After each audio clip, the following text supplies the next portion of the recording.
the Board of Education meeting being held on Tuesday, August 20th, 2024. We're calling the meeting to order at 7:03 p.m. If you can please call the roll. Ms. Arvanites? Here. Mrs. Assif? Here. Mrs. Caforio? Here. Mr. Collins? Dr. Henry? Here. Mrs. Hostler? Mrs. Troutman? Here. 5 board members present, 2 absent. At this time, I ask that we all stand for the Pledge of Allegiance.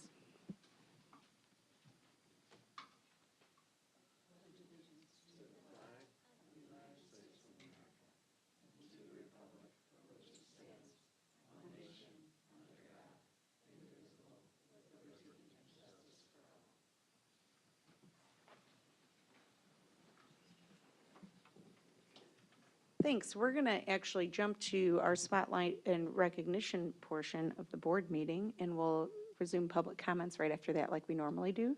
So first, if we can start with our spotlight and recognition for FCCLA National Awards. If you're here to be recognized for that award, please step forward.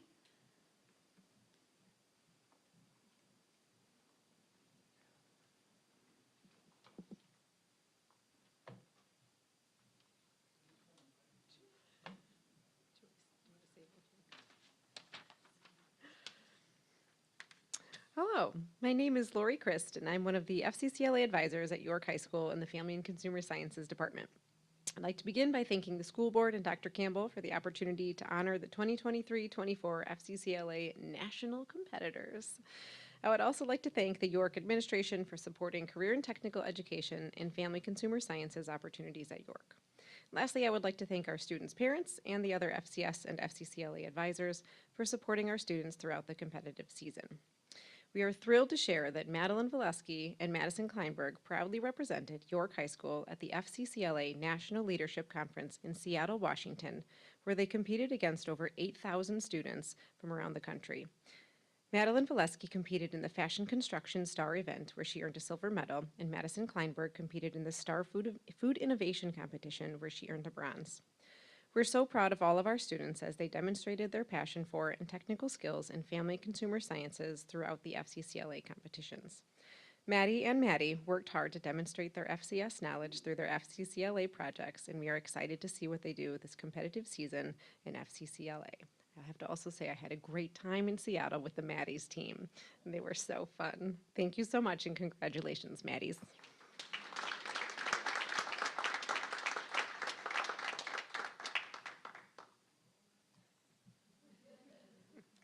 We'd like to keep you up there just a little longer.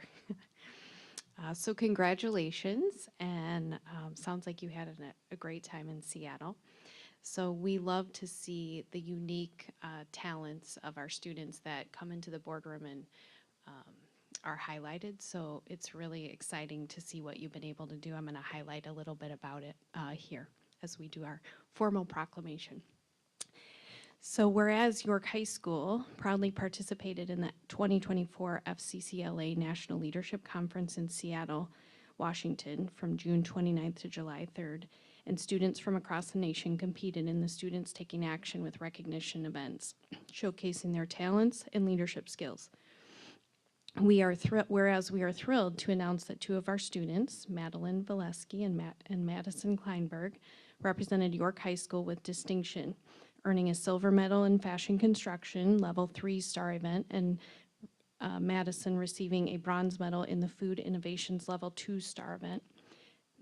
Whereas Madeline, sorry, this is really, it's like a tongue twister. Whereas Madeline demonstrated exceptional skill and creativity by crafting a unique and perfectly fitted garment, combining her knowledge of fashion construction techniques with innovative design, while Madison impressed judges with her original food product development, which included creating a prototype, conducting focus group testing, and developing a comprehensive marketing strategy.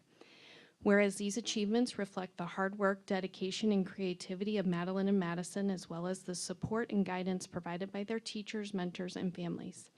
Now, therefore, be it resolved that the York High School community extends its heartfelt congratulations and appreciation to Madeline Valesky and Madison Kleinberg for their outstanding achievements for the 2024 FCCLA National Leadership Conference and for bringing pride to our school and our entire community. Congratulations.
Excuse me.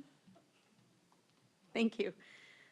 The next spotlight and recognition is our PTA Reflection State results. If you are here to be recognized for reflections, please step forward.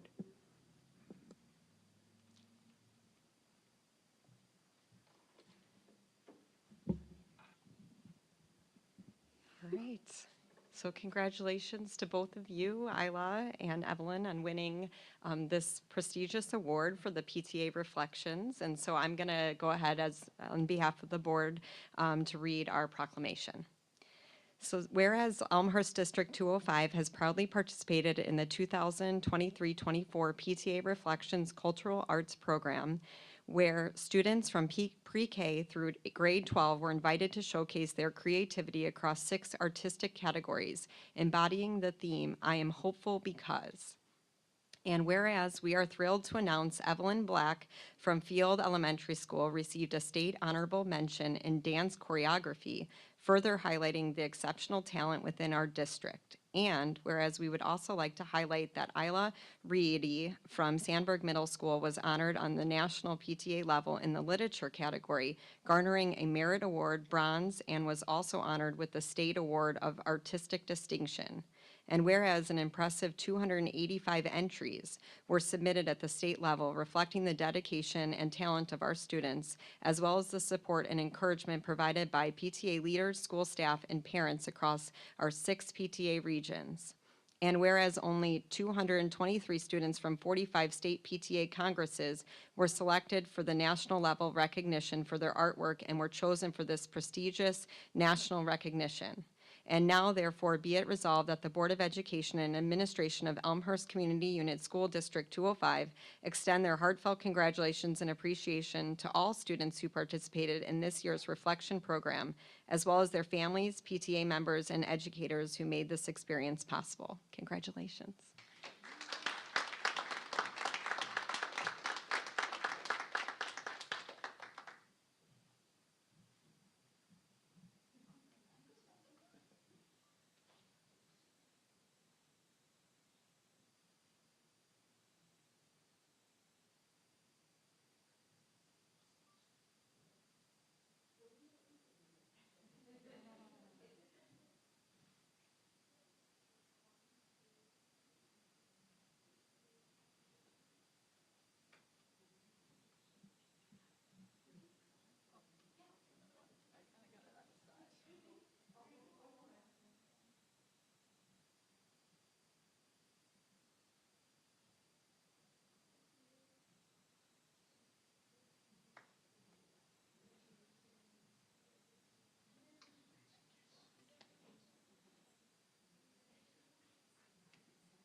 Congratulations to all of those who are recognized tonight. Thank you to your parents also for their support and engagement in your education. Thank you so much.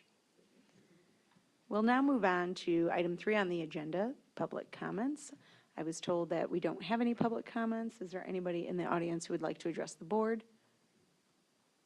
Seeing that there's no one in the audience who would like to address the board, we will move past public comments and go on to the approval of board meeting minutes. Are there any changes to the minutes from July 23, 2024? Seeing none, those minutes stand as presented. And the approval of the closed session minutes from July 23, 2024, those meeting minutes also stand as presented. Moving on to reports and presentations, this is where we will turn it over to Dr. Campbell for the summer construction updates. Thank you. I'm Chris Sorry. Walton. Going to lead in, but there you go, Mr. Welton, ladies and gentlemen.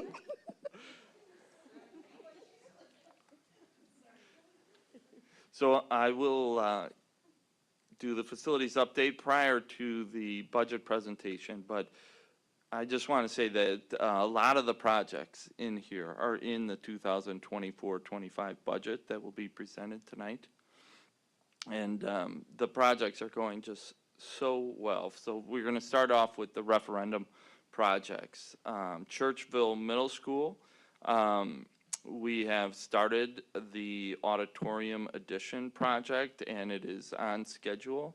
I have another slide where it talks about that project is scheduled to be done in December.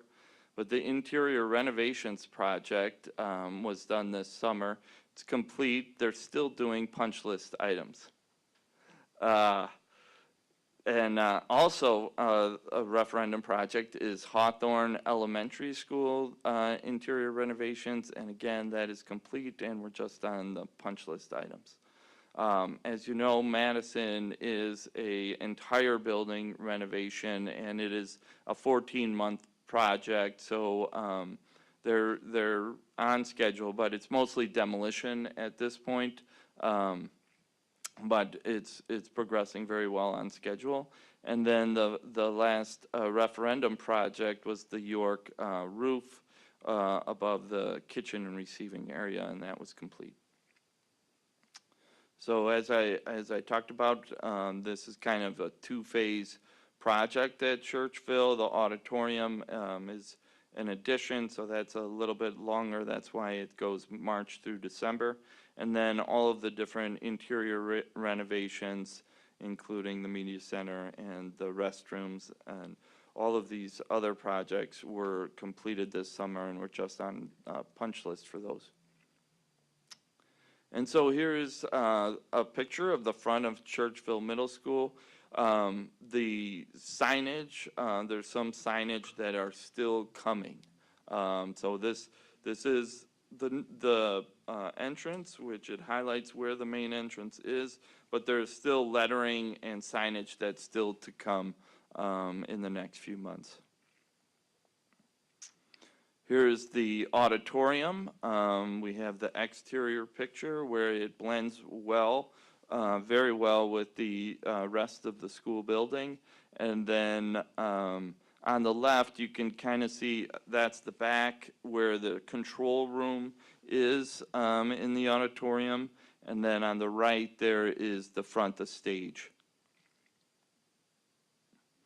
Here is the renovated Churchville Middle School Media Center, which is just a huge difference when you go in there compared to the pre-renovated. It is just very surprising when you walk in. It looks very bright, very it looks a lot bigger when I'm in that space, especially with the high ceiling.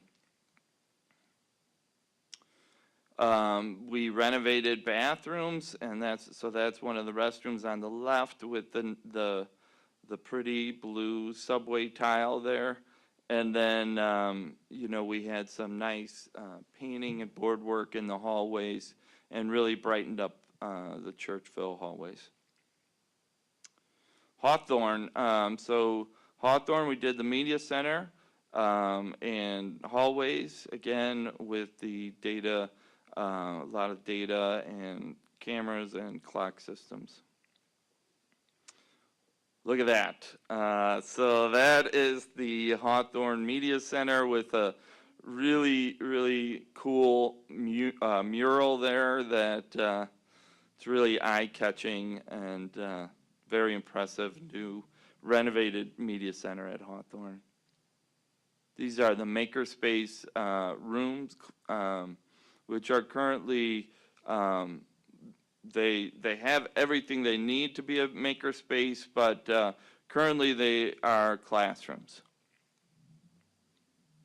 And then we did a lot of paint jobs, paint in the hallway to really brighten it up and splash some color into the Hawthorne hallways. The York Auditorium, we are very excited about the ribbon cutting tomorrow at 5:30 p.m. This is a state-of-the-art renovated York Auditorium. I can't wait to go to performances there, especially the musical. Been attending every year. Love it. Big fan of musicals.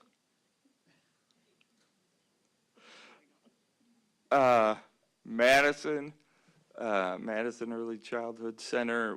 As I said, we are doing a complete renovation there, and it's coming right along, but just mostly demolition at this point.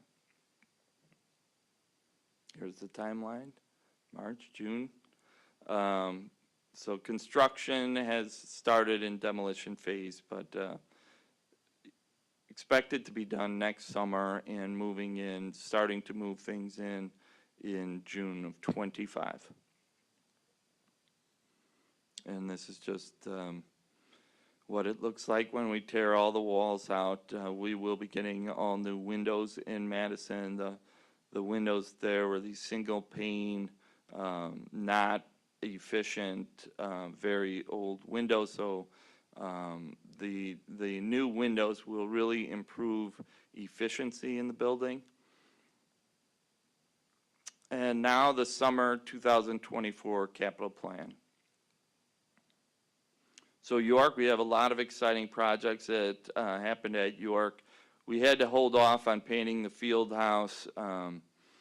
Very busy field house over there and hard to find time. So we shifted gears and decided to do the cafeteria at York instead of the field house. We're going to try and get time blocked off next year to paint the field house. So then we did 20 cafeteria tables. The band area looks great. The music and band area, we have a few pictures to show you there. We seal coated. The parking lot looks great. New signs over in the parking lot there at York. The chiller and the boiler is still it's in process, so that is not complete at this time. But we are progressing, and it's on schedule. Same with A15 and A117. It basically we're waiting on a countertop in those rooms, or a few countertops that need to be put in. Looks pretty good other than the countertops. And then the technology office, we have some pictures. It looks great. And the athletic office. The new scoreboard, our facility director is over at the City Hall, and we are still working with the city to get permitting so that we can install in September, hopefully. Bryan Middle School, we did the cafeteria painting and flooring, the wood shop, CAD lab flooring, CAD lab furniture, and gym floor resurfacing at Bryan. And Sandburg, we did the auditorium painting and patching. The flooring is still in process there at Sandburg with the auditorium. We did some exterior painting of the west overhang, and then the room 101 is still in process, and then the seal coating and striping is complete. And then we did first grade furniture throughout, so you'll see that at a lot of our elementary schools. We did seal coating at the Transition Center. Emerson, we did main office flooring. The playground will be in the fall, so still to come on that, and we seal coated. Jackson, the roof is still in process, but should be done soon. And it'll be in punch list. The Jackson, we did stairwell painting and flooring, completed that, and the hallway completed some painting there. Jefferson, beautiful gym at Jefferson. We have a picture. It's really bright and really just an amazing gym floor for a gym area, gym space for the Jefferson Elementary. The roof replacement, it's just punch list over at Jefferson. Lincoln, we did seal coating as well as Edison. Here are some pictures. The cafeteria, the new floor in the cafeteria looks great. The new painting really kind of makes it jump, you know, really. And paint in the hallways and the flooring, it's really snazzing up the place there at York. The York Technology Office, it looks fantastic, and we are just waiting on some signage over there that I saw a rendering of the signage. Really impressive tech space there. And the York music rooms look terrific. Really, you know, with the paint job and the flooring, brighten it up. It really looks nice. I know the music teachers, the music staff, the students are really going to enjoy a nice renovated space there. And the athletic office got new flooring and new furniture. It looks very, very nice. Bryan Cafeteria is the new flooring and painting there. You can see very bright and nice in the Bryan Cafeteria. And there's that Jefferson gym is really eye-catching and just a great space. Loved it when I visited Jefferson to see that gym. It's beautiful. It's not the Todd. Todd doesn't give you the same delivery, enthusiasm. Yes, Emerson is just gorgeous. The gym, again, we have some amazing elementary school gyms in Elmhurst. Very, very well done with the paint and the floor, redone floor. It's very nice. And the Emerson office has new flooring. All right. Thank you. Any questions or comments from the board? Kara? Just want to say thank you, and I think, you know, we've got the referendum projects that are winding down, but then just how important all these other projects are to keeping our facilities looking well-kept and the spaces that I think our community expects for our students and our staff. And I think the gyms being redone, you know, those are used by community groups as well as our students, so that's nice too. But everything looks really nice, and yeah, it's just nice to see. And you know, York, it feels like it should still be new, but it's 24 years old. You know, so it's looking really nice. Really Yeah, kept we've up. come so far. I know you know, Yeah, I know.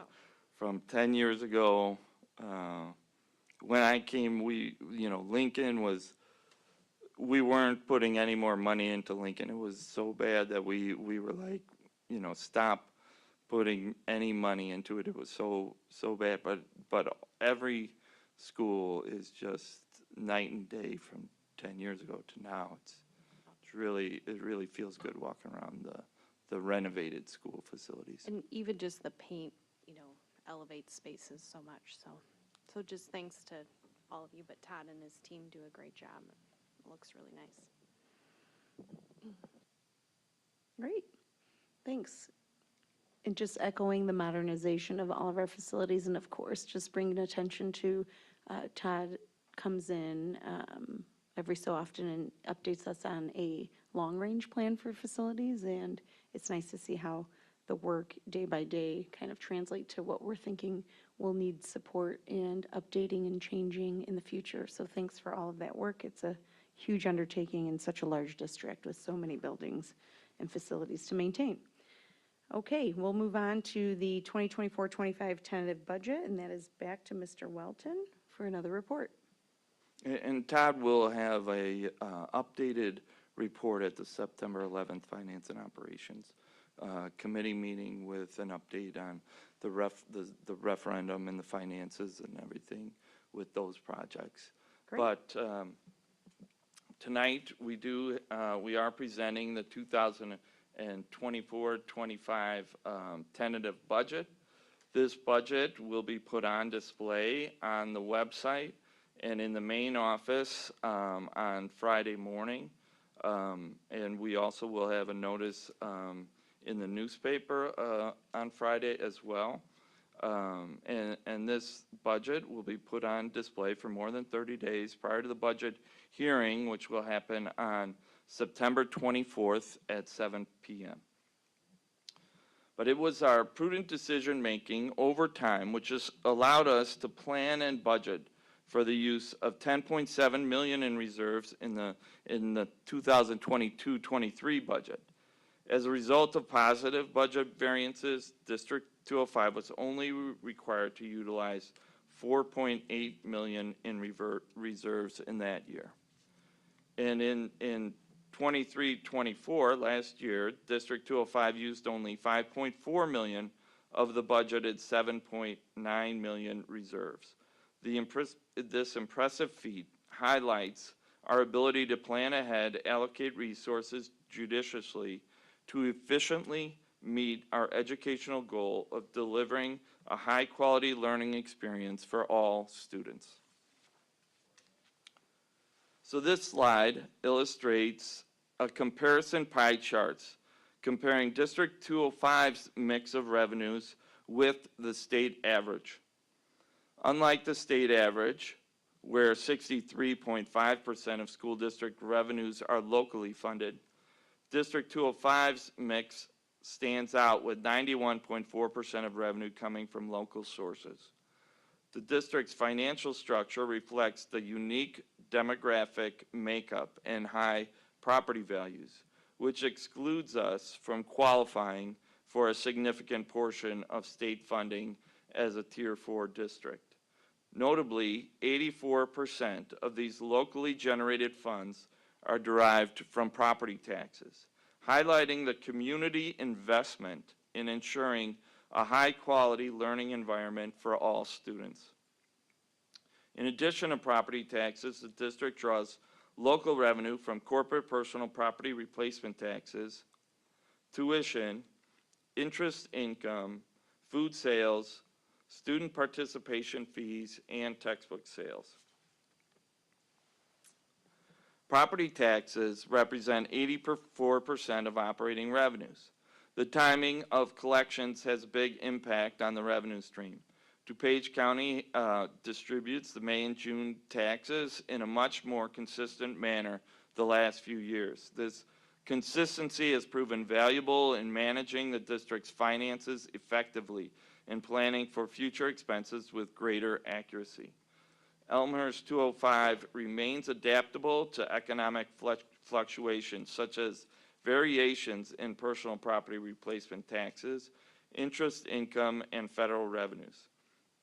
The Illinois Department of Revenues distributed significantly higher amounts of corporate personal property replacement taxes in FY22 and FY23. However, this amount decreased by 29% last year in FY24, and we are budgeting another significant district decrease pending estimates from the Illinois Department of Revenues. We will continue to closely monitor and adjust this amount prior to finalizing the budget in September. Interest income reached a high point in FY24. the district is conservatively budgeting a decrease in interest income, anticipating upcoming rate reductions. Evidence-based funding will continue to be flat since we are a Tier 4 district. A decrease in federal revenues is budgeted as a result of the conclusion of the ESSER program. This slide illustrates the District 205's mix of operating expenditures. Typically, a school district's budget is primarily made up of salary and benefits, often around 80%, as historically seen in District 205. However, due to large transfers of $4 million for summer capital, $7 million for additional scope, $1.46 million for tech leases, and $0.33 for debt certificates, the percentage for salary and benefits is closer to 70% for the 2024-25 budget year.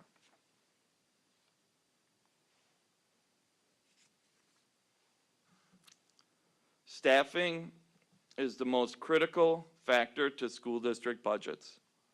The referendum projects, including 2 new elementary schools and other school additions, provided District 205 with the capacity to provide all-day kindergarten programming at all 8 elementary schools. Our outstanding facilities and programming have attracted a growing number of kindergarten students. This enrollment growth is driving the need to increase our certified full-time kindergarten teaching staff. In regards to certified staff, the district reviews student enrollment and also considers the needs of our diverse programs and course offerings when making yearly adjustments. For 2024-25, this includes a newly designed middle school schedule that has significantly increased instructional time in science and social studies, while at the same time preserving an array of elective opportunities. Our goal is to ensure that class sizes are appropriate for the learning environment and program offerings that we value and are implemented effectively. Student services staff increases are needs-based and mainly driven by student IEPs. Students will benefit from the necessary services in speech language, social work, and others based on the allotments provided. The team will work to meet the needs of students that require special services as they realize their potential. English learner staffing supports expanded programming in dual language and launching transitional bilingual education at 2 of our buildings. We are able to maximize our current staff resources to implement these new offerings and opportunities. The district has successfully worked to maintain neutral staffing within our support staff, custodial, and district office groups. These groups are essential to providing students an educational experience that results in college, career, and life readiness. All of our employees work to support student growth and achievement and contribute to both student success and the learning environment. With these important investments in staff, the total number of full-time employees is now 1,202. These strategic additions are geared towards providing high-quality instruction for all students. Guaranteed and viable curriculum resources. Elmhurst School District 205's budget for the 2024-25 academic year reflects the district's unwavering commitment to academic excellence. As part of the district's strategic plan, we remain committed to ensuring that all students have access to a guaranteed and viable curriculum that aligns to research, standards, and data.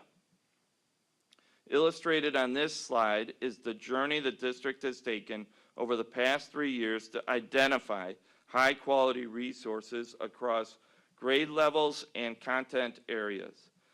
As research indicates, instructional materials make a difference for student outcomes, and the materials that are chosen matter. Instructional materials influence learning directly, and influence teachers' instructional choices. Paired with aligned professional learning, instructional materials support shifts in teachers' practice and can lead to elevated student outcomes. As the district has adopted high-quality instructional materials and paired the adoption with strong professional learning for leaders, coaches, and teachers, we have significant gains for students. In grades 3 through 8, we have seen the greatest percentage of D205 students achieving ELA proficiency since the Illinois Assessment of Readiness was established in 2018-19, with an increase of 13.5% since 2021-22. In grades 3 through 8, we have seen the greatest percentage of D205 students achieving math proficiency since IAR was established in 2018-19, with an increase of 8.6% since 21-22. And all elementary, middle, and high schools achieved expected growth or better than projections on both IAR and SAT math and ELA. And I said that right. And additionally, chronic absenteeism rates continued to drastically decrease at all schools, with district average dropping a total of 7% from 22-23 to 23-24. Specifically at York, chronic absenteeism rates dropped 15.1% from 22-23 to 23-24. High quality instructional materials and professional learning for educators have had major impacts on our student outcomes, and we recognize that there are more opportunities to continue to elevate teaching and learning. The opportunities that have been identified for the upcoming school year are represented on this slide and showcase the high quality instructional materials that our students will have access to, as well as the robust and relevant professional learning opportunities for leaders, coaches, and teachers. We will continue to build on the success that our students have demonstrated when we provide them with the highest quality materials alongside strong instructional practices. The 2024-25 budget invests in priority areas. We made significant investments in curriculum resources and professional learning in literacy and social studies, language, and math. We have made significant investments in facility improvements, including referendum projects at Churchville, Hawthorne, Madison, and York, and summer projects at York, Bryan, Sandburg, Jefferson, and Emerson. We have made significant investments in student-centered staffing allocations, staffing to meet growing kindergarten enrollment, and expanded programming, including transitional bilingual education and enhanced middle school schedule, supporting the student needs with special education staff. We have made significant investments in modernized technology, including replacing main network data center and district office firewalls, and the phase 1 transition to Mac laptop EC5 certified staff to align with student devices, resulting in $80,000 in savings in hardware procurement costs. This slide shows a summary of operating funds with last year, 23-24, compared to the budget for the 24-25 year. One difference in the 2 years is the $7 million transfer. Last year, we did this transfer from the education fund to the operations and maintenance fund, and then another transfer to the capital projects fund. In this 2024-25 budget, the operations and maintenance fund has sufficient fund balance to just budget the transfer straight from the operations and maintenance fund to the capital projects fund. And this is the last year of the three $7 million annual transfers for additional scope in the referendum projects. The District 205 started the fiscal year with 58 million in operating fund balances. The 2024-25 budget includes student center investments in curriculum resources, professional learning, staffing, facilities, and technology. The budget includes the use of 13.8 million in operating reserves. The district is budgeted to end the budget year 2024-25 with 44.2 million in operating funds. The final slide includes the non-operating funds as well as operating funds. The non-operating fund for debt service and capital projects includes the fully issued bonds from the 168.5 million referendum. These successful bond issues have contributed to the continued fiscal strength of the district. Property taxes are received through the debt service fund and are then utilized to pay down debts as our capital project funds receive transfers and interest and allow us to pay for the construction projects going forward, such as the strategic enhancements that have been in progress throughout the summer at Churchville, Hawthorne, York, and Madison. Elmhurst School District 205's budget exemplifies the district's unwavering commitment to providing an outstanding education for students. We continue to make prudent financial decisions while strategically investing in educational initiatives. As we position ourselves for the future, we remain dedicated to fostering academic excellence, supporting student success, and maintaining financial stability, and thus providing a high return on investments for all District 205 stakeholders. Thank you. Thank you, Chris. Questions and comments from the board?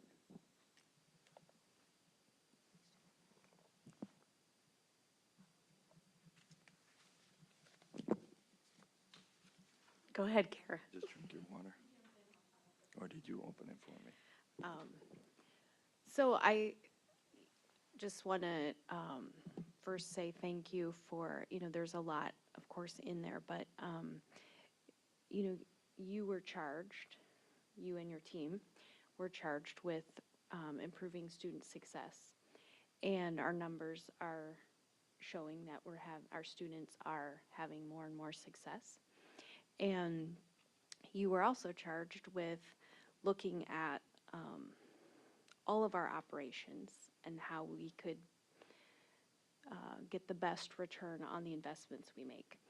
And I think that this budget, while we do increase staff because of needs and increase enrollment, it also shows the commitment of you and your team to really look at how we're spending our money and finding ways to have savings in some areas, and just that what we're investing in, we have a high return on that investment.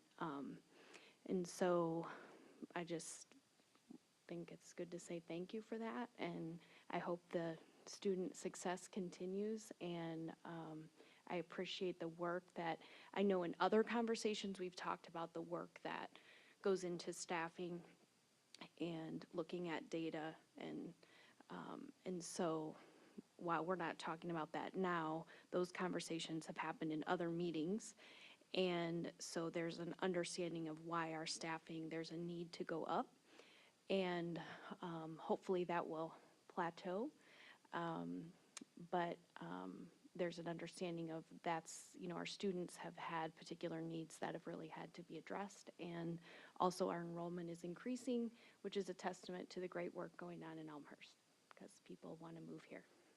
And so thank you, and thank you for all the information that helps us process all the numbers and what you're doing and the fiscal responsibility that you're exercising. So, thanks.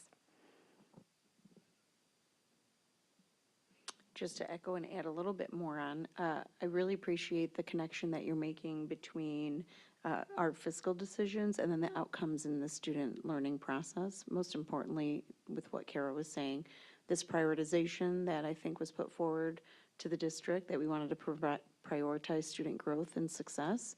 And from what you're showing us in this presentation, it's clear to see the connection of those decisions, those fiscal decisions that have been made, and what the impact has been on our students. Also taking a little bit of a close eye and just saying this to have it in the room, you know, we look at finances in a long-term kind of, from a long-term lens also, and this is one snapshot of 1 year. And so as we move throughout the school year, we'll have many more finance conversations, both in committee and at the board table, where we'll really dive deep into our fiscal responsibilities and decision-making moving forward. Thank you, Chris. Anybody else with anything? Okay, great. Thank you so much for that, Chris. We'll look forward to the hearing next month. We're going to move on to the consent agenda, and before we get started on the consent agenda, I did want to bring it to everyone's attention that there is a little bit of a shift of our FOIA reporting in our board agenda. And so just to say a few words to add some clarity about some shifting that's happening. In the light of the retirement of Kathy Schmidt, who was our former FOIA officer, we want to take a moment to inform the community of the new district FOIA contact. In accordance with the Freedom of Information Act, Tanya Daniels is now the designated officer for Elmhurst Community Unit School District 205. All FOIA requests should be sent to the new email address, foiarequest@elmhurst205.org, or sent by traditional mail to District 205 Center, located at 162 South York Road here in Elmhurst. Our district website has more information about the FOIA district contact and process. In alignment with the district's continuous improvement model and as the new designated FOIA officer, Tanya and her team reviewed the FOIA process of other districts and have adopted D205s to provide more transparency regarding the FOIA requests made each month. Moving forward, community members will see the FOIA summary segment of the board meeting agenda has moved from superintendent communications to the consent agenda section and will include a more detailed summary of the FOIA requests made each month. This is consistent with how other school districts do this. Please remember, all FOIA requests can be sent by email to our new FOIA email address, FOIA, F-O-I-A, request@elmhurst205.org, or mailed to District 205 Center. Thank you. Is there anything anyone would like to pull from the consent agenda? Seeing nothing, can I have a motion for the consent agenda, please? I move that the Board of Education approve the following consent agenda items. A, personnel report. B, financial reports. C, FOIA, Freedom of Information Act report. D, EIS administrator, teacher salary and benefits report, school year 2024. E, approve Board of Education 2024 joint annual conference expenses. F, acceptance and posting of FY25 tentative budget. G, special education supplemental staff contracts. I'll second. Sorry. Motion made by Ms. Troutman, second by Ms. Arvanites. Please call the vote. Mrs. Troutman, Yes. Mrs. Arvanites, Yes. Mrs. Caforio, Yes. Dr. Henry, Yes. Mr. Collins, Mrs. Hostler, and Mrs. Assif. Yes. 5 ayes, 0 nays, 2 absent. Motion passes. Next, we'll move on to Superintendent Communication. Dr. Campbell.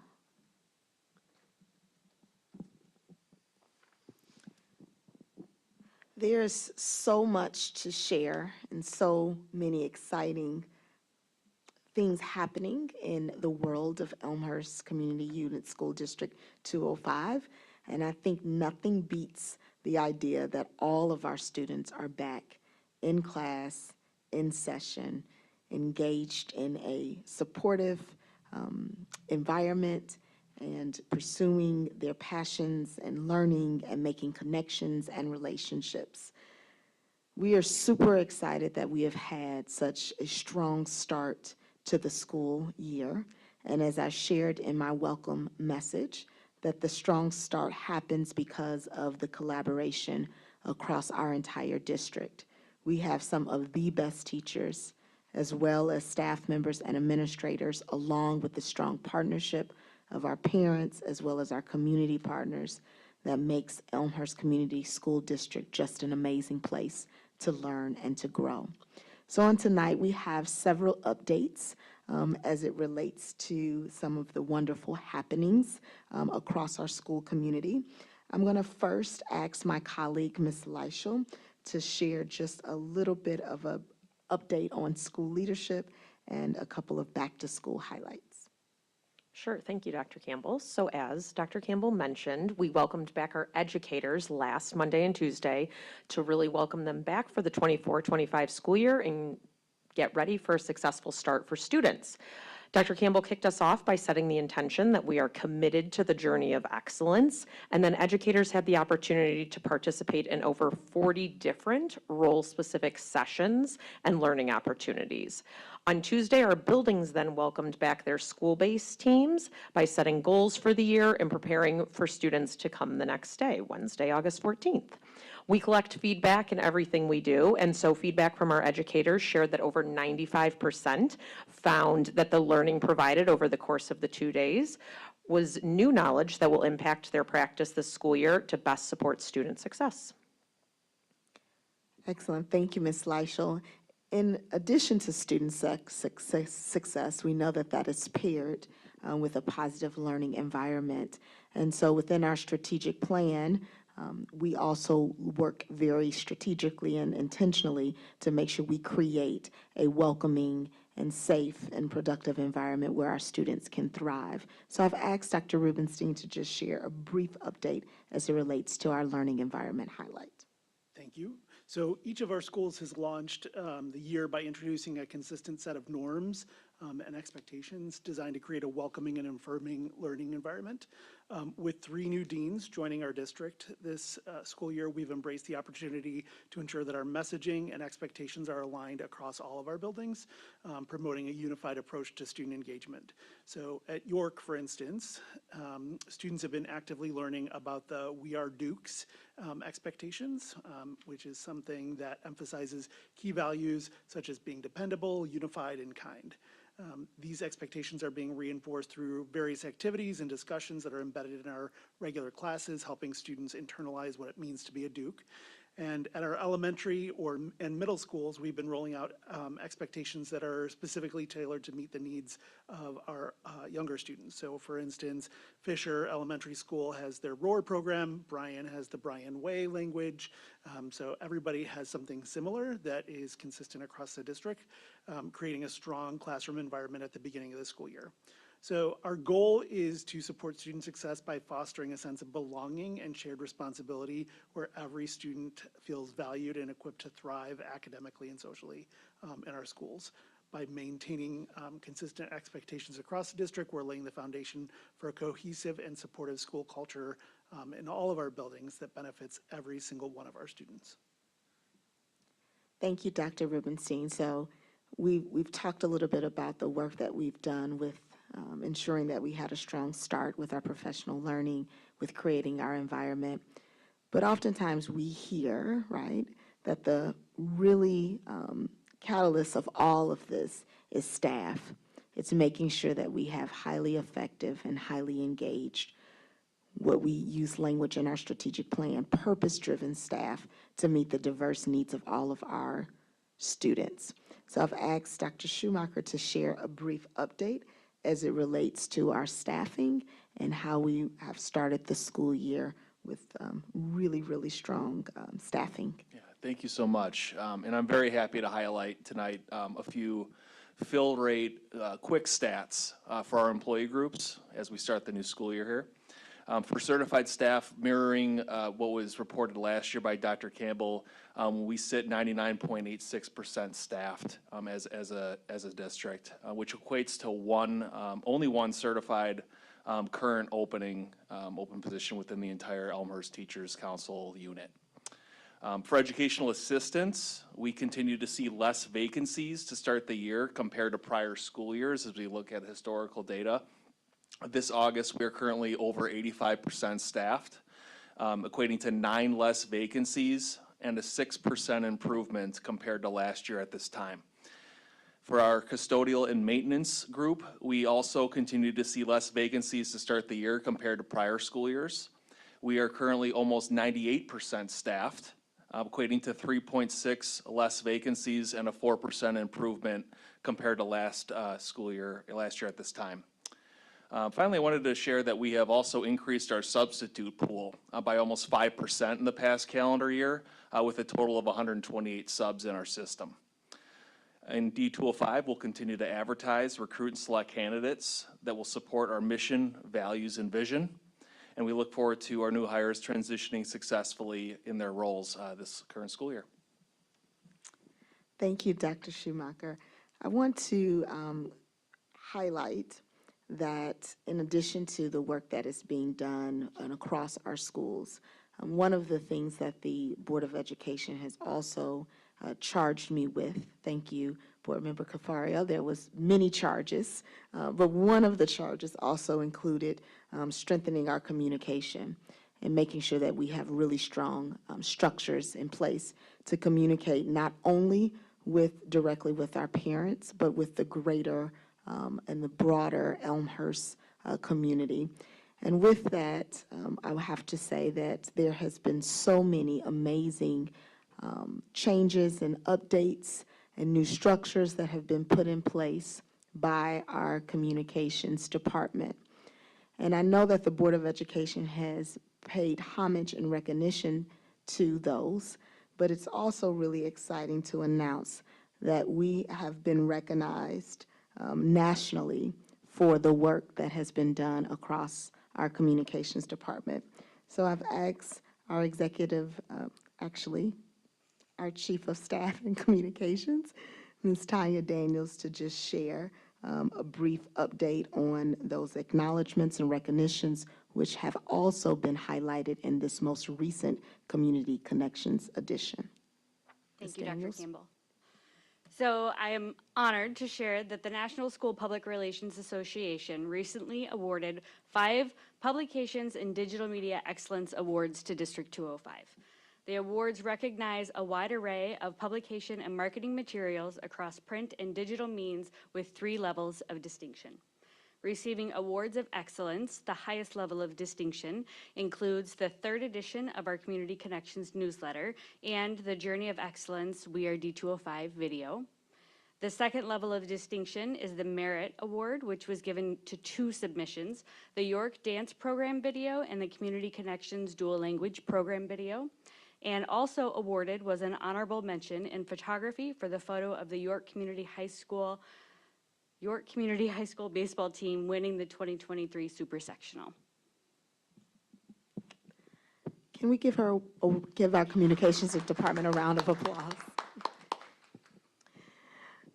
Shared earlier by Mr. Welton is the excitement around the newly renovated York High School auditorium. So I wanted to just again underscore that a ribbon cutting ceremony inviting our community to join our Board of Education actually tomorrow evening, that's Wednesday, August 21st at 5:30 p.m. This updated auditorium, has already been shared tonight, offers a state-of-art features that will enhance student performances for years to come.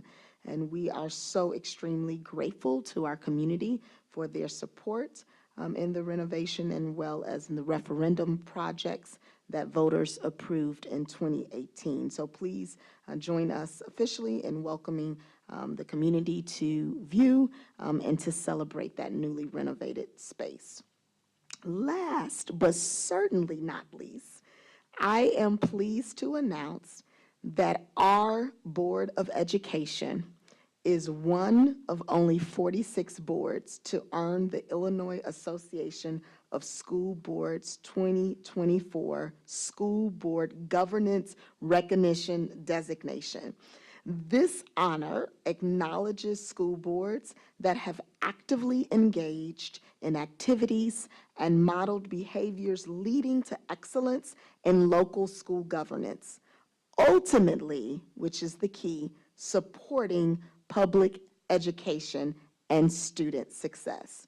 This is our esteemed board's 2nd consecutive eligible year that the board has received this honor. So please, administrators, audience, give a round of applause to help congratulate our amazing D205 board members for this achievement.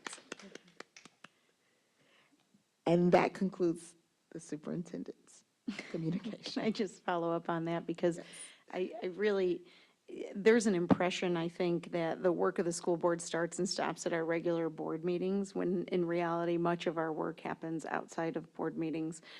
We study issues, we connect with the community, we advocate on behalf of our district, and learn the intricacies of things like school finance, just to name a few of our activities. Serving on the school board is challenging and fulfilling, most fulfilling when board members realize the positive impact their decisions have on student experience in our district, like we saw tonight. So personal thank you to our board members for their tireless engagement.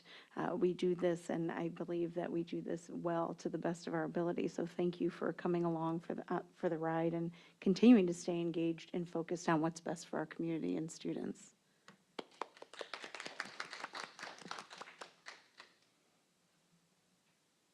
Did you say that concludes your superintendent communications? I did, but we do have a communication highlight. Great.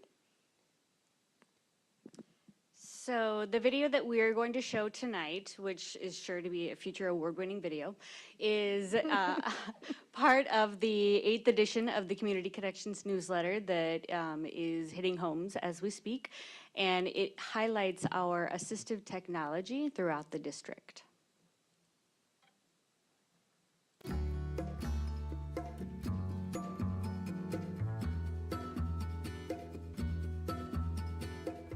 So assistive technology is any device or piece of equipment that helps a child access the learning environment or the curriculum.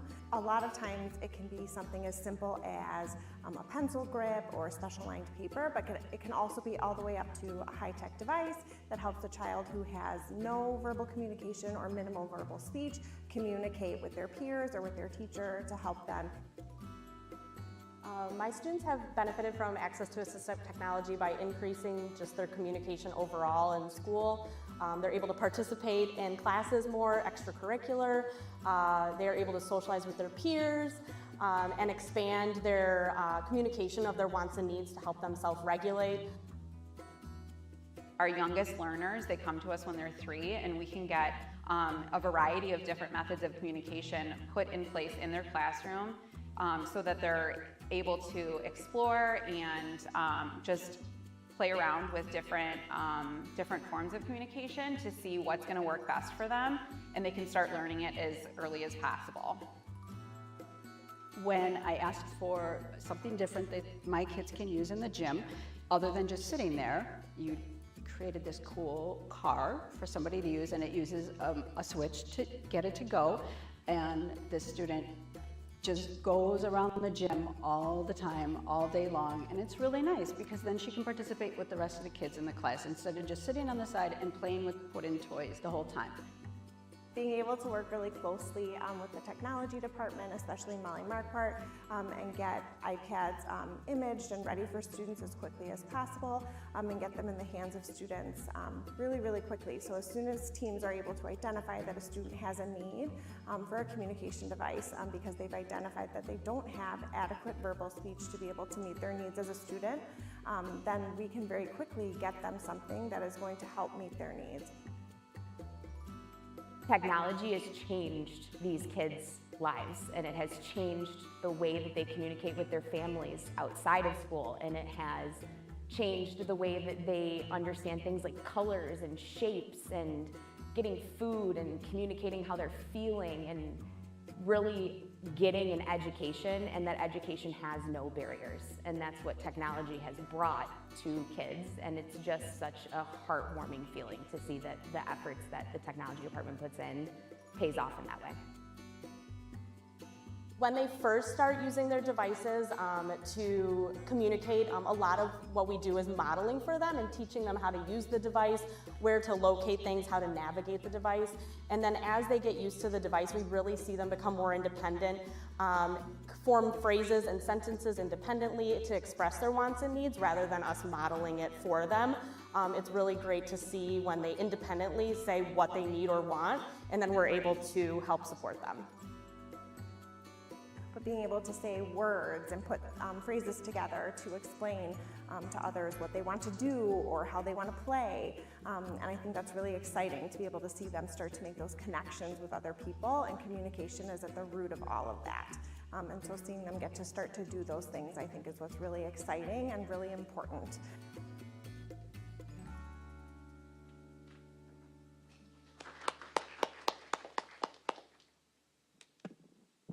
Can I just add, that is really one of the most profound pieces, the technology that we are supporting students in learning and developing the skills to use. But the most profound piece is that it's helping home life too, and their ability to communicate with their families. And that is probably the most profound thing for me personally, the outcome of this investment that we've made as a district. So thank you for that video. That was great. And I love seeing how excited the staff was. They look like kids on Christmas morning. I mean, just how happy they look to be able to give this to the kids. So it's really nice. Thank you. All right, we'll move on to board communications. And we do have a few items to talk about. Courtney, want to take the first one? Thank you. During the March 12th, 2024 board meeting, this board unanimously approved the purchase of a new scoreboard for York High School. This scoreboard would benefit all sports played at the York High School Stadium throughout the school year. This scoreboard would mirror those of other schools in our conference, and even more directly, in our community, to include Timothy Christian and Immaculate Conception. As many of you probably realize, our old school scoreboard has been reinstalled at the stadium. I'm speaking today to update the community on the progress of the installation of our new scoreboard, and to express my frustration with the process that has created this delay. This process includes approval via majority vote from the city's 9-person appointed Zoning and Planning Commission, approval via majority decision from the city's 3-person elected Development, Planning, and Zoning Committee, and finally, approval via majority vote from the city's 14 elected alder people on the full city council during 2 separate city council meetings. Although initially scheduled to present at the Zoning and Planning Commission May 21st scheduled meeting, the city removed the district's spot from that agenda. The district subsequently presented at the commission's June 18th and July 16th meetings. I'd like to thank the community members who attended those meetings to express their strong support for the new scoreboard. Following each of these meetings, appointed members of the commission requested additional documentation from the district in order to gain approval to proceed to the next step. During each of these meetings, working in cooperation and with the assistance of the city planner, the district provided the requested documentation. During each of these meetings, appointed commission members have refused to give approval for the district's request to be heard at the elected committee level. It seems like during each of these meetings, the finish line keeps getting pushed further and further away, requesting new or unavailable data and information. We have found ourselves tangled in endless discussions and a constant back and forth that has led us nowhere. My frustration is not just about the time that is wasted. It is about the missed opportunity to give our student athletes the opportunity to utilize the new scoreboard from the beginning of their fall seasons, which begin this week. Even once approval is granted, the district will then require, at the very least, a couple of weeks for installation and appropriate training of the new scoreboard equipment. To be clear, I respect the process. I respect different opinions and viewpoints.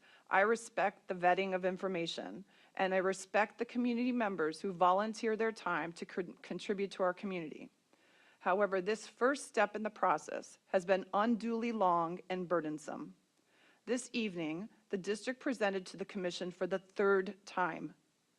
If this commission finally agrees to vote tonight to move this topic to the committee level, your 3 elected alder people of the Development, Planning, and Zoning Committee will meet on Monday, August 26th.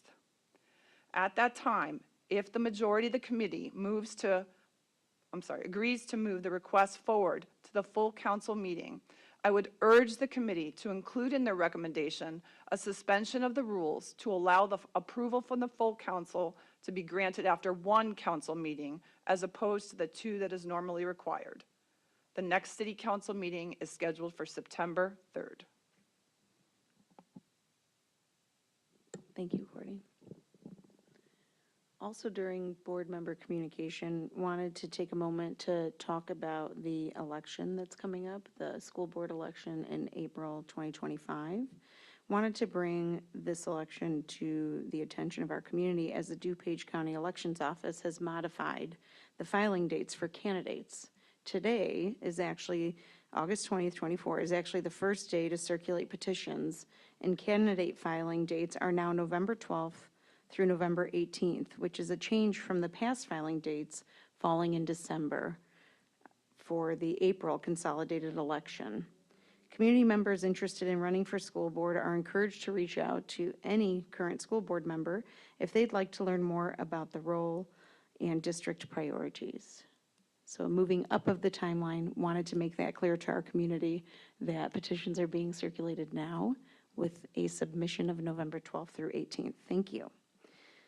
Finally, and in conclusion, you can take a look at our board website. By the end of this week, we'll have posted our board committees and affiliations for the 2024-25 school year, just so the community can review and see all the roles that we, the 7 of us, play in leading not just our school board, but in the state and local community. Thank you. Anything else from board members? Okay. We have a few upcoming meetings. September 4th, 2024, we have a policy committee meeting at 5:30 p.m.